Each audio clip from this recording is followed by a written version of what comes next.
All right, this is Karlyn, and she is an artist. Light's not great right here, but and she is right now at the Urban Growler art show, and she's doing something pretty extraordinary here. I'm going to swing around so I can get a better picture of your painting. But Karlyn maybe can explain to us today where this type of drawing finds its origins. And I'll come around and we'll talk. Lots of people gathered here, and I'll come around if you don't mind if I sneak in here. Sure. Okay, so this much better light. Yes. Okay, now I can see you. Okay. All right, this is Karlyn, and here is some of the work that she's doing just right now. Looks like a graphite drawing. To anybody else, the naked eye, you'd go, oh, that's a nice graphite drawing. However, well, it's made with sterling silver. This is a mechanical pencil with jeweler's wire in it, and you have to have a surface that will accept metal molecules. So this method originated at least 1,000 years ago in medieval Europe, when artists would paint in churches. They do fresco or other paintings on the walls of churches, and they would start it by doing a kind of a whitewash with this mix of rabbit skin glue, powdered marble, egg whites, or other materials, and then they would sand that until it would be dead smooth, and then they could draw over that with a metal stylus. And right inside here is just silver wire. Yeah, so this is a silver wire, and this particular material that I'm drawing on is called plight paper. It's not actually a paper, but sign painters used to use it. It's got stone embedded in it. It's a powder. Terrace stone paper will also work. Okay.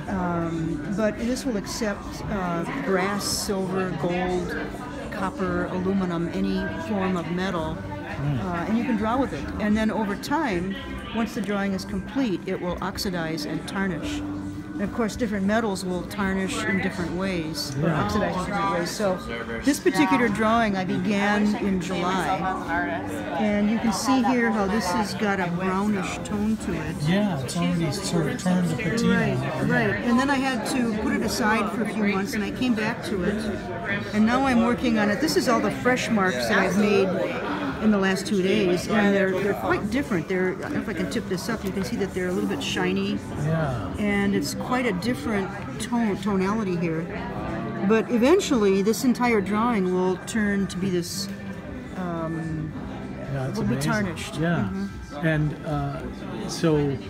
and you can get different tones by using different types of material, right? So this particular drawing. Is under glass, but this has gold, 24 karat gold in it. Gold will not tarnish, and it will retain this kind of a warm yellowish color, but this is silver on the edges here, and this has begun to tarnish more. And that'll turn that same kind of brownish tone. Greenish, okay. Yes. And then behind me, right here, this is silver. Okay. This one took me several months to do. I did that this year. It hasn't, because it's under glass, it's not tarnishing very quickly, but I do notice that it is starting to turn a little bit brown. And it's on the same type of material. Yes, it is. Yep. That you're using today there. Yes. Okay. Yes.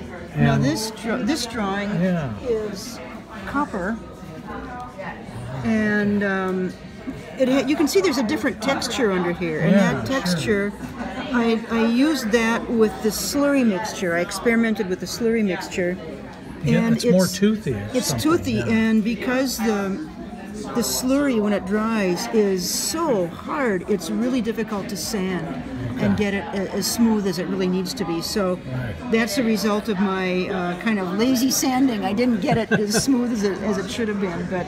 Well, here's a dopey question. I mean, if this is copper, will it eventually turn green? It should, yeah. It'll turn green. And they tarnish at different rates, and they will tarnish with different tones.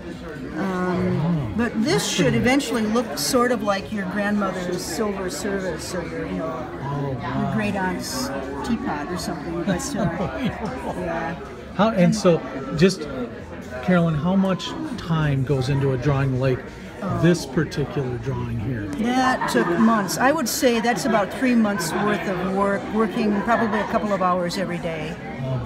Because with the darker parts, you have to just keep going over and over and over again. And of course, with time, you wear down the metal wire, and they get short, and then you've got to replace them. But so it's a really interesting way to draw, because you don't know what it's going to look like eventually, and over time it keeps changing, and it's kind of a mystery what it is. Yeah. It starts one way and lives its life, and as it ages it becomes something quite different. Right. So here I tried to get some really dark areas with contrast, but I don't know if that contrast is necessarily going to stay. It might look very different in 10 years or 20 years, right? That's really neat. And does the material, this particular material that you use, some of this was your father's? He was a sign painter. He was a sign painter, and he died, oh my gosh, 40 years ago. So I still have his brushes, I still have a lot of his materials. And this particular film is, as I said, is made of powdered stone, and it was a sign painter's film years ago. It's very difficult to find now. And to get this dark, you said you had to do many layers. Many layers, yeah. You just keep going over and over, and you go back the next day, and you can tell where you've worked the day before because it's very shiny over a darker surface. So. And would there be any this material? It wouldn't be like a paper. You mentioned before, like that would rip right into a paper, like the fine metal wire. Yeah, and I'll show you this. Let's see here. This is a copper stylus. I don't know if you can zoom in there, but you can see one edge of it is pretty sharp, and you have to keep either rolling it so that you get rid of those burrs. You want a rounded flat edge, or you need to use a very fine grade sandpaper. Okay, and will it tear up? It can. Yes, it can. Okay, even the stone type material. This is amazing. This is upstairs, and they call it the hayloft? The hayloft. Perfect. At the Urban Growler Brewing Company. And these? Well, I recently joined Outdoor Painters in Minnesota. Yeah, I'm a member too. Yeah, they're great. And so these are some recent ones from some of the OPM events this year. And this was at Parley Lake Winery, and this is from Banfield Lock. Yeah. And here's another Silverpoint drawing here. This is gold and silver. Using that same technique.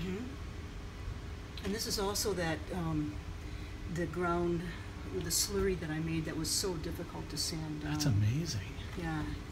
I love it. And oh, that's great. You did that on toned paper, or is that? Right, toned paper with a little bit of Connie crayon. There's a drawing co-op that I belong to over in the California building. So I go to every Thursday night. And so this is a mix of watercolor, oil paintings. Oh boy, that's amazing. It's really fine work. Thank you. This is a Silverpoint. Wow. Is this brass or something? That's watercolor. It's a watercolor wash. Oh, okay. But that was a Silverpoint drawing that I did. And I've actually done two of that same boat. That's up at Stony Point Road. It's a true mixed media piece. Yes, it is. Yeah. I love that. Let's see, coming around here, I just sold one of these this morning. This was a painting that I did up on the North Shore. This is a monotone. It's just Payne's Gray. And it was the 100-year anniversary of Split Rock Lighthouse. Fantastic. And, you just see that light rotating around on the tops of the waves. Wow, that's pretty cool. All right. Let's move this up. Yeah. Okay. You get a little reflection. Hey, this is kind of like its own little museum up here. Yeah. This is amazing. Oh, I recognize that. That's the lift bridge. Yep. Yeah, these are watercolors. Yeah, beautiful. Amazing. Is the North Shore like one of your favorite subjects up there? Okay. I do a lot of paintings of water, and this September I did an arts residency through Pine Needles on the St. Croix River, and so I spent a month on the water just trying to capture light reflecting on water, and as a result of that residency, I've got about maybe 25 new paintings, and they'll be displayed in March and April at the Marine Public Library. Okay. And they're all in the studio right now, so That's I haven't fantastic. hung those up yet. But It's amazing. and these are little plein air studies I did, I don't know, a few years ago, 3 years ago, I guess. Sure. Beautiful. So, Good work. thank you. Yeah, very green. Very nice.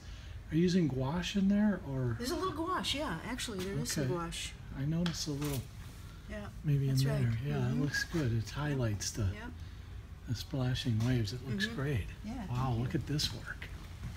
These are watercolors, and these were obviously studio pieces that. Oh, these are Took a lot of huge. Just to time. get They're the big, scale, yeah. the size. Can you stand Sure. next here, Carolyn? Yeah, they're big. Yeah. I mean, they're nice size. Yeah, Yeah. that's amazing. And look at the Yeah, these kind of made delicate me treatment. crazy. Yes, because of the light and the stones, or maybe. Yeah, they're like kind of like once you get in there, it's like being in inside of an M.C. Escher drawing. Everything, exactly. Everything's kind of going this way and that. Yeah. Oh, okay. That's beautiful. And last year, about a year ago, I was in Italy. I stayed at a friend's place and spent a couple of weeks there doing plein air painting. Amazing. And so these are from that trip. So this is a night scene in Rome, Trastevere, Rome. Let me get the lights playing havoc with us here. Yeah, it's beautiful. These nocturnal scenes are hard to nail sometimes, but Yeah. they're fantastic. Okay, you must have had some sold. Oh yes, yeah. Yeah, so there's yeah. empty walls here. Mhm, mhm. All right. This one was down by Mountain Lake, Minnesota. Okay. And, Yeah, look at that. I loved how kind of the desolate winter look of that scene. Yeah, it's beautiful. Yeah. So between watercolor, oil, and is there more here? Oh wow! So between watercolor and oil and the which called Silverpoint, Metal Point. Metal Mhm. Point, what consumes most of your time? I'd say this year it's been mostly oil. I've done a Okay. lot of oil paintings and plein air. A lot of stuff on the water, on the river, and up on the North Shore. Oh, these are great. The lighting is better in here. You can kind of see, gets to see your work better here. Okay. Very nice. Yeah. Okay, good. So hard to do fires because they throw off some kind of ambient glow, and it's hard to catch that. Oh, that's beautiful. Thank you. And that's oil. That's an oil painting, yeah. That almost, you got it so vivid, it almost looks acrylic, you know, like it's Yeah. really good. I painted, that one's pretty thick. Yeah, so Almost an impasto. yeah, right? Wow, it's beautiful. Oh, nice, soft touch on the trees and yeah, it's beautiful. Good job. You can't be in Minnesota and not draw a moose, right? Yeah, let's paint that. So how long have you been painting? Well, my dad was an artist, and when I was a little kid, before I was even in kindergarten, he had me using a paintbrush, and so I learned a lot from him. But he passed away relatively early in life, and so I inherited all of his art materials, which I still have. And then I was an art major at the U for 3 years, and then I changed. I went into the sciences, and so I've been working in forestry and watershed management most of my life, and most of that has been international. a lot of work overseas, sub-Saharan Africa, South and Southeast Asia, and you've had some life. Yeah, I have. Yeah, wow. I've been really, really, really lucky, really fortunate, and so probably about 15 years ago, I really wanted to get back into the Pick it studio, back up, and yeah. So I've been increasing my time in the studio more and more and more, and kind of phasing out of the international work and the research work in watersheds. So I try to spend as much time now as I can in the studio or outdoor, painting outdoors, and so I'm. What do you think if you had the chance to go back and talk to your younger self? What do you think you'd say to that person? Stay in art. Don't change majors. Just keep going. And I mean, if I look back now, what I could have learned through painting consistently every day, I don't know. You can only imagine what I might have become. Right. But as much as I love the science part of things, I have to say now my heart's with the art. So that's what I'm doing. But no regrets, right? I mean, it doesn't. You find it and then you do it, and then whatever your passion is, you'll always come back to it, right? I mean, you gravitate to it. Right, and one informs the other. So when I was doing this arts residency, it was through the St. Croix Watershed Research Station, and they're doing a lot of really good science there on watersheds around the world. And so I take a lot of what I've learned from the sciences and I apply that to art. So I know what water is supposed to look like, and like in which direction does the light reflect off of a wave. And if I'm looking at like this one, if I'm looking at this is a frozen lake, now I know, in looking at that I know what that landform is. It's called an esker. And an esker all that material was deposited there by a glacier. Right. So you can kind of understand the geologic history of a site and how that water got to where it is and how old that system really is. So that's amazing. Each informs the other, and it's been. Isn't that spectacular? Yeah, a pretty amazing process. Well, what a wonderful tour. What's this last one here? Well, we have some land up in Pine County, near the St. Croix, and there's a lot of old, hard scrabble farms up there, and abandoned barns and that sort of thing. So, I do a lot of just wandering out on country roads, and I'll set up a little easel and I'll paint a barn or a farm scene or something. So it's just fun. They're just little quick sketches. Yeah. And these are all just single color, just 30 minutes maybe. Yeah. Just to catch something in the monotone can change it completely. Yeah. It's brilliant. Yeah. Well, I love your work, and I'm so happy you spent some time sharing your adventures with us, and especially your artwork. It's awesome. Yeah. Thank you so much. Really appreciate your interest and also the opportunity here. No problem. Yeah, we'll get this going and people will see it. Thanks very much. Thank you.